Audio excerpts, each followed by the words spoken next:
শত চেষ্টা করেও আমি লাউতারা মার্টিনেজকে মাঠে নামাতে পারিনি। কাঁদতে কাঁদতে বলল আর্জেন্টিনার কোচ স্কালোনি। কি হয়েছিল তখন তা জানাবো এই প্রতিবেদনে। দর্শক, আর্জেন্টিনা ও স্পেনের মধ্যকার ফাইনাল ম্যাচটা শুরুতে সবকিছু ঠিকঠাক থাকলেও 10 মিনিট পর থেকে শুরু হয় একের পর এক রেফারির ভুল সিদ্ধান্ত।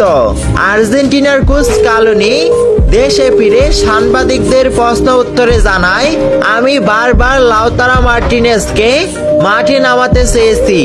বারবার আমি রেফারির কাছে আবেদন জানিয়েছি, কিন্তু রেফারি বলেছে আর কিছুক্ষণ পর। তখনই আমার বোঝা হয়ে গেছিল এই ম্যাচে কে চ্যাম্পিয়ন হবে তা হয়তো আগে থেকে ঠিক হয়ে গেছে।